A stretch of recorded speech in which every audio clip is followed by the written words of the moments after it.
ท่องเที่ยวเชิงวัฒนธรรมให้มีความร่วมสมัยเพื่อดึงดูดนักท่องเที่ยวกลุ่ม Gen Y และ C และกลุ่มสายมูวัยทำงานสร้างมูลค่าเพิ่มและรายได้ที่ยั่งยืนกลับคืนสู่เศรษฐกิจฐานรากมาริชโยรายงานกระทรวงศึกษาธิการปรับโครงสร้างอัตรากำลังแยกงานสอนออกจากงานธุรการพร้อมเพิ่มตำแหน่งสายสนับสนุนกว่า 2,300 อัตราและจ้างธุรการโรงเรียนกว่า 24,000 คนเพื่อลดภาระครูทั่วประเทศว่าที่ร้อยตรีธนุวงศ์จินดาโฆษกกระทรวงศึกษาธิการกล่าวว่ากระทรวงศึกษาธิการได้ดำเนินการปรับโครงสร้างอัตรากำลังมาอย่างต่อเนื่องโดยยึดหลักการแยกบทบาทการสอนออกจากงานที่ต้องใช้ความเชี่ยวชาญเฉพาะด้านเพื่อให้การทำงานในโรงเรียนมีความรอบคอบและลดความเสี่ยงปฏิบัติงานของครูโดยเฉพาะการปรับอัตรากำลังให้สอดคล้องกับภารกิจจริงของโรงเรียนซึ่งคณะกรรมการข้าราชการครูและบุคลากรทางการศึกษาได้มีมติเห็นชอบการสร้างตำแหน่งข้าราชการฝ่ายสนับสนุนในการนำอัตรากำลังครูในโรงเรียนที่มีจำนวนเกินเกณฑ์มาปรับเป็นตำแหน่งสายสนับสนุน 1,706 อัตราเพื่อช่วยรับผิดชอบงานด้านการเงินและพัสดุในสถานศึกษาและการนำอัตราผู้บริหารสถานศึกษาที่ว่างจากโรงเรียนที่ยุบเลิกหรือควบรวมมาปรับเป็นตำแหน่งสายสนับสนุนในโรงเรียนวิทยาศาสตร์จุฬาภรณราชวิทยาลัย621 อัตราเพื่อเสริมระบบการบริหารจัดการในโรงเรียนเฉพาะทางขณะที่สำนักงานคณะกรรมการการศึกษาขั้นพื้นฐานได้จัดสรรงบประมาณสำหรับการจ้างเจ้าหน้าที่ธุรการโรงเรียน 24,424 คนช่วยแบ่งเบาภาระงานเอกสารงานธุรการและงานประสานที่เกิดขึ้นในชีวิตประจำวันของโรงเรียนซึ่งเป็นภาระที่ครูจำนวนมากต้องรับผิดชอบควบคู่กับการสอนปุริมพัฒน์สอนการรายงานบริษัทการบินไทยจำกัดมหาชนทำการบินฤดูร้อนปี 2569 ครอบคลุม 62 เส้นทางทั่วโลกบริษัทการบินไทยจำกัดมหาชนให้บริการเที่ยวบินตามตารางการบินฤดูร้อนปี 2569 รวม 62 เส้นทางบินครอบคลุมเส้นทางบินภายในประเทศและระหว่างประเทศโดยมีกรุงเทพมหานครเป็นจุดเชื่อมต่อสำคัญของภูมิภาคเอเชียแปซิฟิกเชื่อมต่อการเดินทางทั่วโลกสนับสนุนบทบาทของประเทศไทยในฐานะศูนย์กลางการบินเริ่มตั้งแต่วันที่ 29 มีนาคมถึง 24 ตุลาคม 2569 ประกอบด้วยเส้นทางบินยุโรปและออสเตรเลียเส้นทางเอเชียและเส้นทางในประเทศสำหรับผู้ที่สนใจสามารถสอบถามข้อมูลการเดินทางเพิ่มเติมรายละเอียดตารางการบินพร้อมทั้งสำรองที่นั่งและออกบัตรโดยสารได้ที่สำนักงานขายการบินไทยตลอด 24 ชั่วโมงนพศร แก้วคำรายงานจบข่าวทิติมาอินกล่ำอ่านรับฟังข่าวครั้งต่อไปเวลา 7 นาฬิกาค่ะติดตามข่าวที่นำเสนอไปแล้วได้ที่ www.thainews.prd.go.th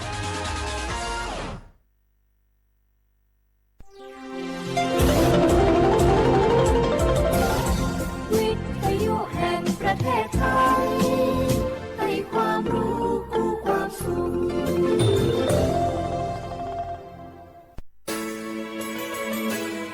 สถานีวิทยุกระจายเสียงแห่งประเทศไทยจังหวัดเชียงใหม่ AM 1476 กิโลเฮิรตซ์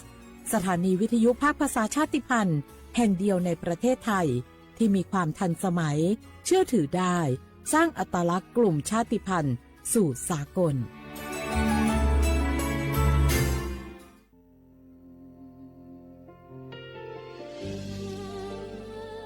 พระเสด็จสู่แดนสวง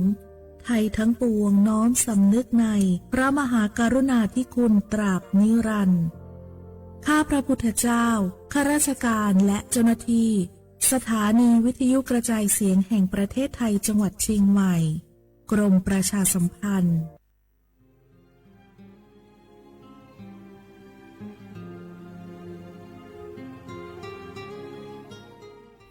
This is a moment of profound grief for the Kingdom of Thailand. The collective voices of Radio Thailand Chiang Mai join the Thai nation in mourning the passing of our beloved Queen Martha, Her Majesty Queen Sirikit. Her life was a testament to the unwavering service, grace,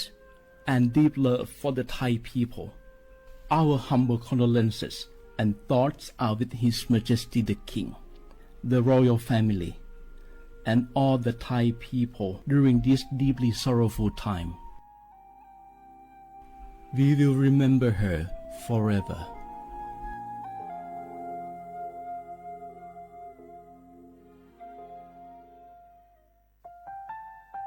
Wanu lisu shi Tami kunewa jama amusa Nima aku tili sango Wanu watsuma aku Pfama Ko watu wama tili shikwali pudu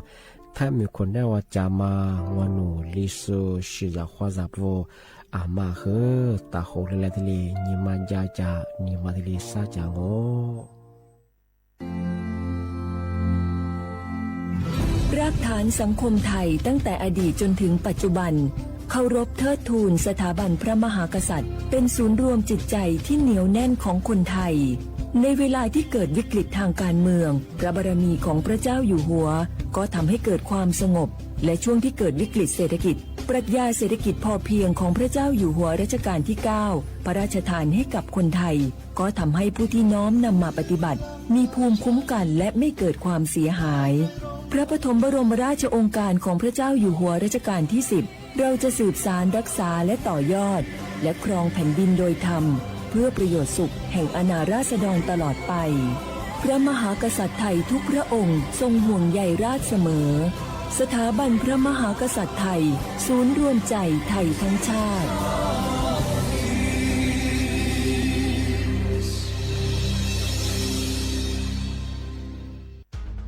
30 บาทรักษาทุกที่เจ็บป่วยเล็กน้อยอาทิมีไข้ไอเจ็บคอปวดข้อเจ็บกล้ามเนื้อใช้สิทธิ์บัตรทอง30 บาทปรึกษาเภสัชกรและรับยาตามอาการ32รายการไม่เสียค่าใช้จ่ายเพียงยื่นบัตรประจำตัวประชาชนที่ร้านยาที่มีสติกเกอร์30 บาทรักษาทุกที่หรือร้านยาคุณภาพของฉันให้บริการดูแลอาการเจ็บป่วยเล็กน้อยสอบถามเพิ่มเติมโทรสายด่วนสปสช1330 24 ชั่วโมง30 บาทรักษาทุกที่เจ็บป่วยเล็กน้อยอาทิมีไข้ไอเจ็บคอปวดข้อเจ็บกล้ามเนื้อใช้สิทธิ์บัตรทอง30 บาทปรึกษาเภสัชกรและรับยาตามอาการ32รายการไม่เสียค่าใช้จ่ายเพียงยื่นบัตรประจำตัวประชาชนที่ร้านยาที่มีสติกเกอร์30 บาทรักษาทุกที่หรือร้านยาคุณภาพของฉันให้บริการดูแลอาการเจ็บป่วยเล็กน้อยสอบถามเพิ่มเติมโทรสายด่วนสปสช1330 24 ชั่วโมงแค่ 3 ปีความเสียหายจากอาชญากรรมไซเบอร์ของคนไทยพุ่งทะลุถึง 94,000 ล้านบาทหรือเฉลี่ยปีละ 30,000 ล้านบาททุก1ชั่วโมงเราเสียเงินกว่า 3.4 ล้านบาทให้กับมิจฉาชีพออนไลน์โจรไม่เห็นใจคนอาชีพไหนอายุเท่าไหร่สถานะทางการเงินแบบใดหมอพ่อค้านักธุรกิจนักเรียนแม่บ้านข้าราชการเกษียณทุกคนตกเป็นเหยื่อได้เสมอและวันหนึ่งอาจเป็นคุณหรือคนที่คุณรักเพราะจุดอ่อนร่วมของเหยื่อคือความเร่งรีบขาดสติหรือแม้แต่บางครั้งก็เกิดความโลภจนเกินไปอย่าปล่อยให้การกดคลิกเดียวลิงก์เดียวทำให้โจรยิ้มกว้างวันนี้ถึงเวลาแล้วที่คนไทยทุกคนจะต้องร่วมมือกันสร้างภูมิคุ้มกันอาชญากรรมไซเบอร์ช่วยกันหยุดก่อนที่ภัยไซเบอร์จะทำให้คนที่คุณรักและตัวคุณเองกลายเป็นเหยื่อ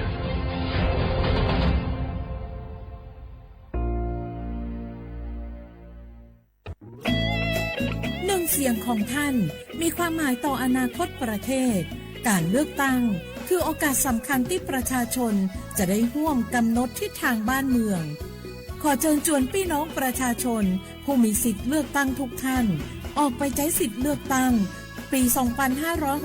2569 เลือกคนดี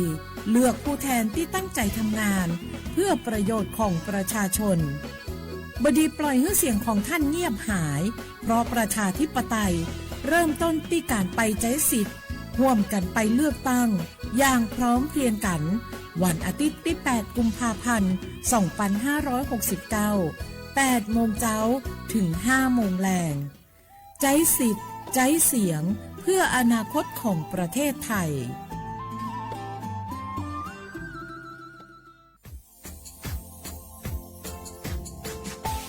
ชาว่าบราวัฒมาปีใหม่อาทิตย์ซึกตาจิงชมองมันยังไงอามุสาจังหวัดเชียงใหม่ควายถึงมาปีใหม่ปากไก่ฝรั่ง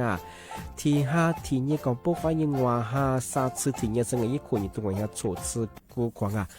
มาคืออาตุทัดโชดงกับปากกับเมียนเบสพิอาลุมีโดขยันโดอาจุเปดงสัตว์ความแบบดิต้มดังอาตุทัดโชบง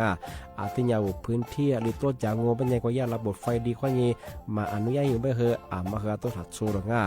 อาทิยังปีความวัตุสองเป็นยังฝ่าฝืนยังคือกลุ่มหมายก็ช่วยยาช่วยยาโจรงอาทิบ้างเป็นยังมาอาตุช่วยอาตุเบียพมงงเป็นยังอาวุธโทแจ้งศูนย์อำนวยการแก้ไขปัญหาหมอกควานอาทิยังคือฝุ่นละอองมาคือจังหวัดเชียงใหม่ยี่เบอร์โทรโงเป็นยัง053อาทิตย์112808วิดีโอมาโงปัญญาสำนักงานประชาสัมพันธ์จังหวัดเชียงใหม่ข้อดีปีมากทีเดียวพักกายฝรั่งอันนี้ประกาศมาก็ตะวันเลยยุจลฝรั่ง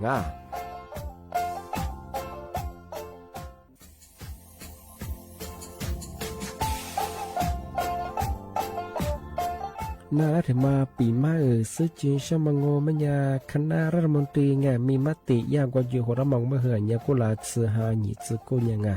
ยิ่งคงอยู่ตรงนี้สดซื้อฉีกว่ายาไปรับมองเมื่อเหื่อแก้ไขปัญหา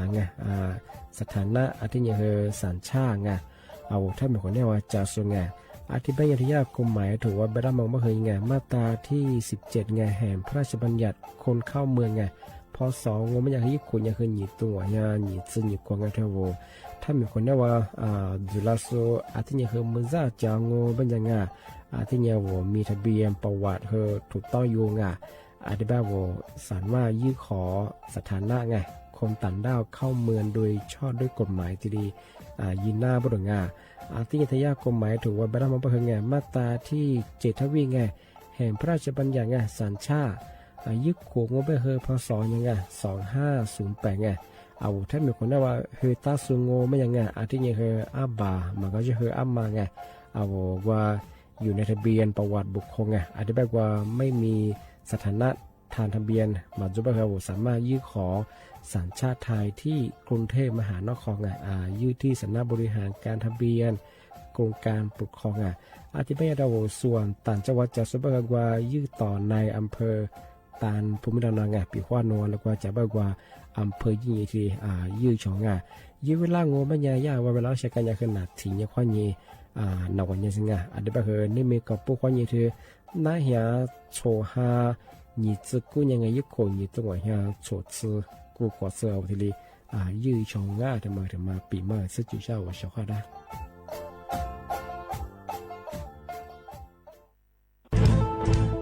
เชียร์ว่าบุกมาสนใจลงโฆษณาทาสถานีวิทยุกระจายเสียงแห่งประเทศไทยจังหวัดเชียงใหม่เอาสถานีวิทยุของมันยังยี่เสียคือเสืออาทิเยยี่สัญญาณก็คือหุยย่าคือยิบเป้เธอพื้นที่จังหวัดเชียงใหม่ยังอาทิปัญญามาสนใจลงโฆษณาช่องของปัญญาติดต่อที่สวทเชียงใหม่ยิบเบอร์โทรปัญญาคือ053-276-068อาทิเย092-246-8579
เ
子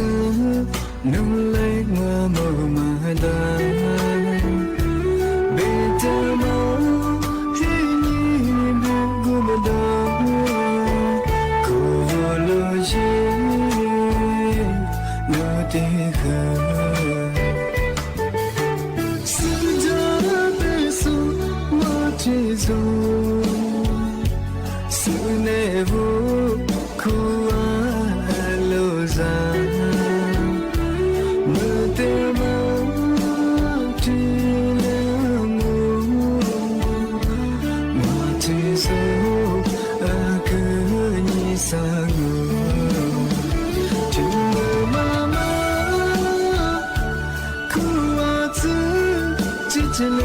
是家的天天，你妈鼓动我妈做，鼓动贝壳的咱们，听没被拉，是那个一比我路，天地在天，娘的情。思路，只老为是家的妈，姐姐路提走，让我你妈撒口。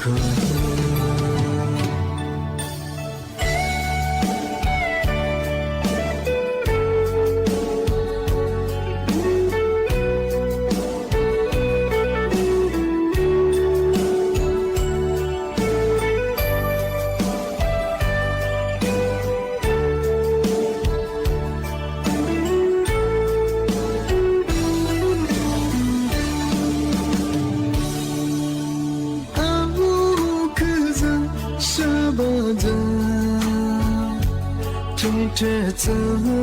努力我冇马达，别的梦一你别顾不到，可路线路的河，是这辈子我追逐，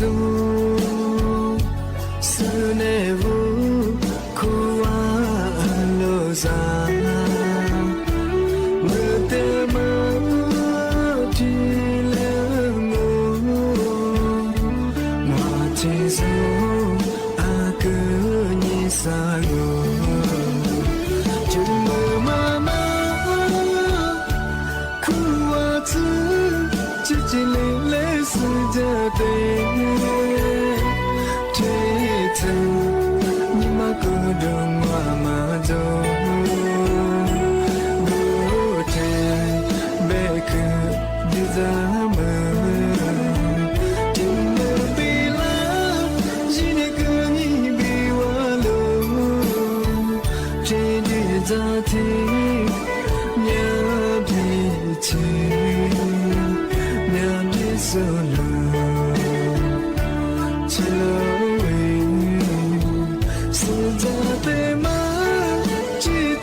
Sabi mo te nu khadya mate mo lo mo ni ma xia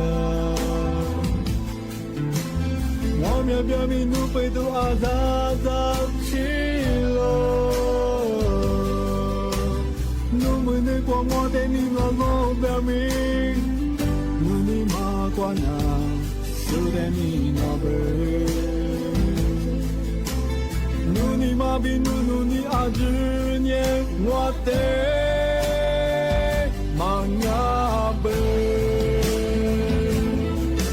我努尼的嘎吉勒，我只有的米里根哈，阿门古古我米努的玛尼努，我努尼的嘎吉勒，我只有的米。阿门古古那米，我的米亮哎。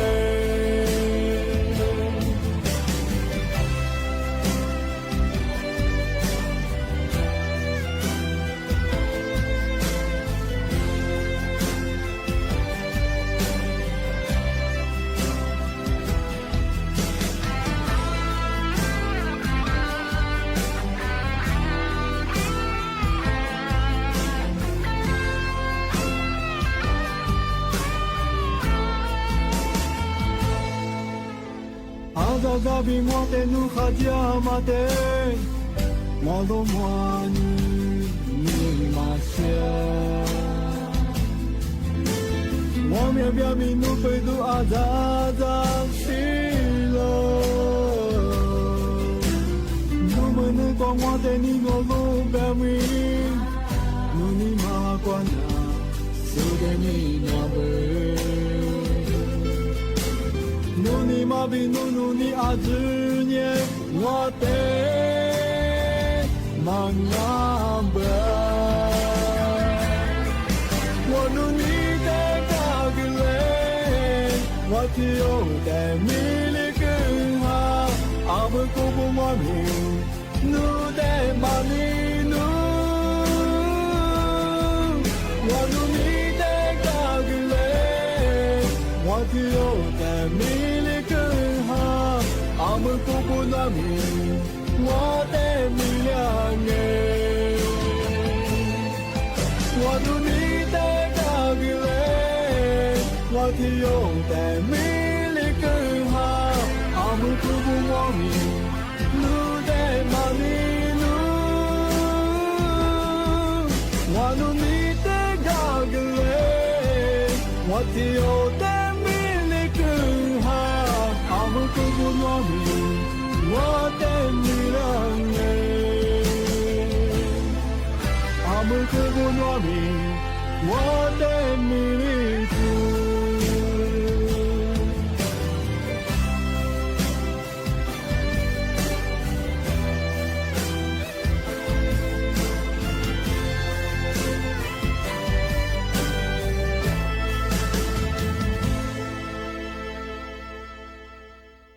小伙伴，对嘛我别伢是个他们看哎，那次那米别喝别打，一些年都有都别喝别打哎，俺那次票喝票我，我拉出的嘛的个小伙伴我拉出嘛喝可咋可多哎，对嘛伢出几个嘛打来就都个嘛那次喝票哎别哎，俺这嘛伢阿里兄啊别嘛伢茶叶小伙伴。茶叶的嘛伢别我小伙伴嘛是呀，那位的呀茶，那位斋的呀，马位的来。UCLA 阿里巴巴萨拉美干的什么？说是你对你弗拉芒诶，那出国别下提前估么？我多我们啦茶叶个多啊！而且说看你对你我别个茶叶嘛多么精诶，茶叶多啊嘛我别人小伙伴说的别个，提你啥个多嘛我别人维持来别个什么？我阿妈怕个了嘛，可嘛做了。กูมาจูกูมาแล้วกัดอะไรบ้างไงช่วงนี้เป็นยาชาวเขาบอกว่าก็ยาศาสตราจารย์เรโนอาหรับอะไรบ้างไงยาอาจารย์อายุรศาสตร์สิ่งนี้หมดที่สู้ไงนับเป็นนักศิษย์สู้กูนี่สู้เปียบสิ่งนี้เราสู้กูชาเขียวใช้ยี่จิมแบบใช้ยี่แน่นบ้างไงกูใช้ยี่ตัวมั้งไงอะไรมองเป็นยาอามาพาเกลียมาขึ้นมาจุงอามาพาแล้วเกลียมากัดอะไรแบบงั้นที่มันคือชาวเขาบอกว่ามันจะสุดที่เปียเป็นยางานมันงานแบบมันยาอาจุนยามาซึ่งก็คือสุดที่เปียเนี่ยอาลามังมังมาซึ่งก็คือสิ่งนี้ใช้ยี่แบบมันยามาซาอาวุธชุบแบบมันยามาคือตัวที่แบบมันยาใช้ยี่อะไรที่คือตัวเราชอบกูมาเป็นยาอาเชเป็นยามาผ่านมากลีมันยาละเบดาชาวเขาบอกอาเชเป็นยาใช้ยี่ดูส่วนเป็นยาที่กูมาซื้ออีซื้อที่กูมาจุงอาตัวจุยสิจะคือมา治疗เป็นจุย不多จุยเรา เราชูเอามาเพิ่มมากลิ่งสริเปียงอ่ะชาวเขาว่ายานักวิทยาศาสตร์อะไรบางอย่างสหรัฐเนี่ยฝรั่งอังกฤษมา说个老出皮子，俺这边个老出皮子耍爬的嘛，来十年弗拉嘛，来的小门边个，然后说这边说十年弗拉嘛的什么了，老出过俺里头的这个协会嘛个，俺里头这来头的这个协同哈嘛，协会呢，是呢协同哈呢，哎，阿提达嘛，我老出那面对呢啦，阿是来对呢和哈在过来对啥，老出远嘛个。老出蛤蟆里对咱们我边呀，阿个嘛乌能哈喽，你们哈啊，日上啊，说的边哎，阿里边你乌能哈日上，小伙我提里看你哎，说你的边，我老出那面话嘛是那个对你我边阿个嘛个哈，阿个一挂提对咱哎，个嘛是个哈，哎提对咱，哦个嘛哈了，你们哈了提对咱，哦个嘛。maka goma tika guka ati zemanya suziyacha ati ma benya ziyacha ho benya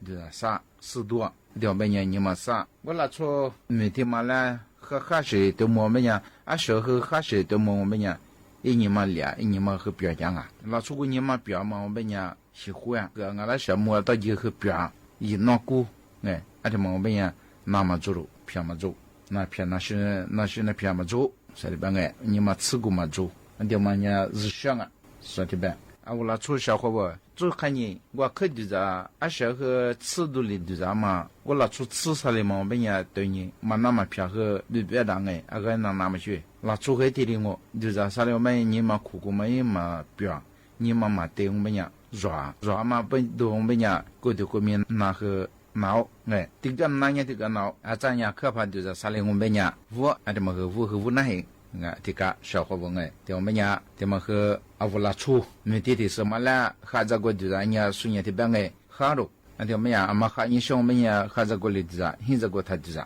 tha te ni ate ba ati bang omenya nga amasa he nala he mogwa te hwa gen nga ara mogwa na ka ja he bo pa hwa te hwa chula hwa nga shwa nga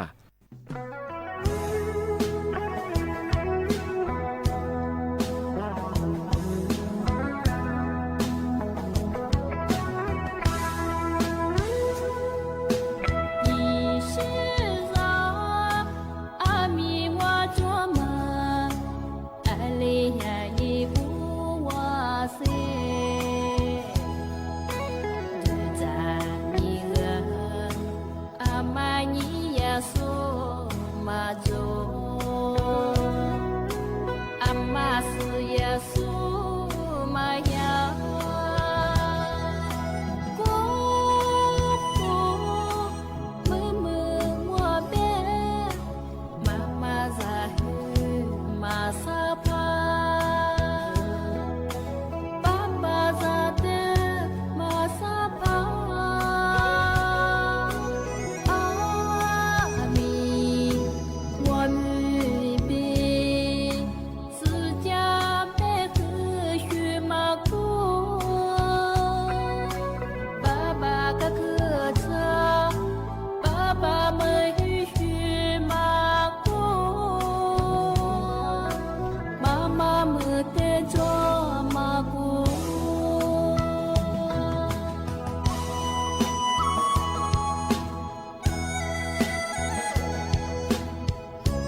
小伙我和拿来比个那个么个样哎，那你他说的佩服住这么和的刚哎，小伙我是个他们家哈哎，我他妈啥呀法兰安格，他妈一模这个是你法兰么哎，说问题也啥这个哇，我拉出不下，说是你法兰么啷个，说比个对你我们家拉出个，我刚那个下的度假么哎，本钱嘛起码还得下我度假，我刚那个一家嘛我们家。说别把钱呀，义务啦，马林他妈干大肉，阿里帮哎，说义务啦，义务一米嘛的我马林抓嘛，阿里嘛干大啊，沙费马林呀，体费干大肉，比花我觉得我们的小本当哎，马林沙费吃不足当我们呀，说别把钱呀。干大肉，马林两哎，我下本期度假呢，我干嘛干一家呢？是你那半日子嘛，和面那装哎，我拉出下地个，我干嘛干用我们呀？阿里嘛，一拿可嘛中啊，说的别哎。小伙我和拿来那次你们这个哎10几路那次这个地比个小伙我的刚哎我拉出的火我们呀的我们呀我拉出我去的嘛做怕别呀别嘛和我去单位嘛别嘛和拉出一些图一些你为的嘛别嘛和嘛中嘛和人家我去的嘛来查我去嘛别我们呀拉出个嘛和嘛别过哎我去别嘛我们呀的我们呀拉出个别啊，俺的对么哎，我觉得嘛我们家可以叫小伙我拉出，特别呢的我们家小伙的个，我觉得嘛厉害，我们家的别嘛呢，我觉得嘛可强，一起准备个哎，我觉得嘛我们家强啊，我去前边呀，阿里一多的嘛，是阿里个量啊，别呢。我去前嘛说差呗，我去前嘛我们家小伙伴面子差，我喜欢呢嘛和嘛今年小我们把我提标哎，些的我们家我觉得我拿抓，些年的我们家我觉得那么做和我去的嘛一有功哎，我都估计不少，我到我一起拿抓哎，我觉得嘛有。到中年前啊，我小伙伴，我和我去前我每年哎，阿里前和嘛表哎，我和阿里那次没多嘛，是我每年我拿提子表啊，在家的嘛，小伙伴和生哎，家的别没家的嘛怕别个人别，家的嘛人屋拉出照片拉这个地咋着，阿点可咋，我和都咋我哎，照片身边哎，拉这个地咋和别我家哥，家的嘛我咋面别过和嘛啊，小伙伴。那次票啊，说我去前嘛那个各档啊，因为他主要啊，阿里个别么样个我去嘛一个期间别么样，这里一道小伙伴，家庭嘛哎，两么五次哎，大了呢85个年天都过个年，都点过个年哎，里面没的话嘛，天年纪对后年天年我都我就没，我去去前往哎，天每个别啊，么啥个大年哎，天年吃福，天要我们家没钱嘛还，天每个家年半年生的话哎，我去的嘛如果对我也是有那么这样啊，我去的当我们家也没钱啊，说的办天我们家小伙伴，对不是我们家我去我去前我们家10年1年，那么和小伙伴来的比我去个钱没收我去前我们家说来啥多是加别去加和。แต่เป็นอย่างนี้นะคือทัศน์เดี๋ยวหลังจากของงานว่าเฉพาะนะคะคือบุญงานข้อสวัสดีครับ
Hãy subscribe cho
kênh Ghiền Mì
Gõ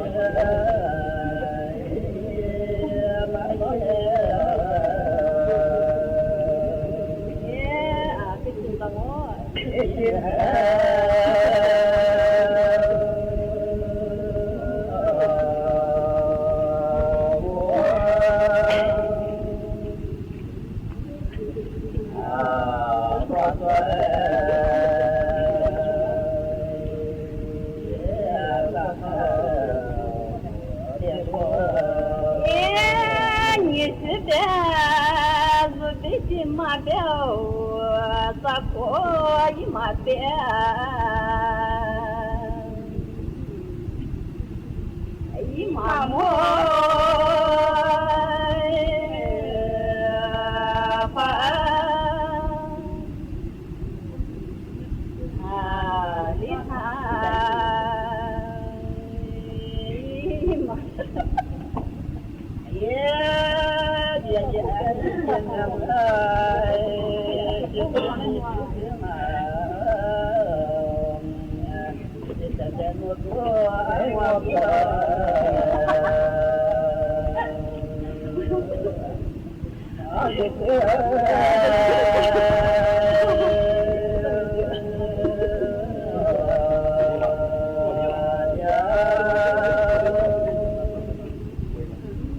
không bỏ lỡ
Mangaba besa fusa be jiji ni shoga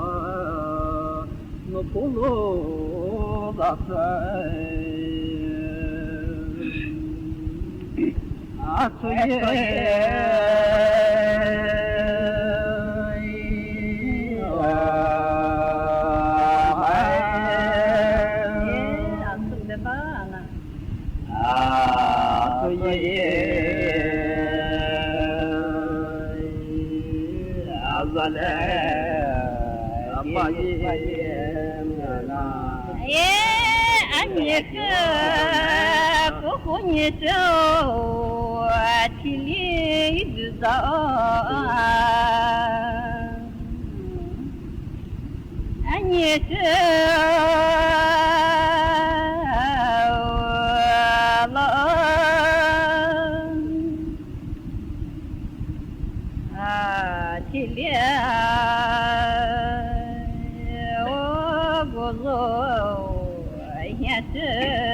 กา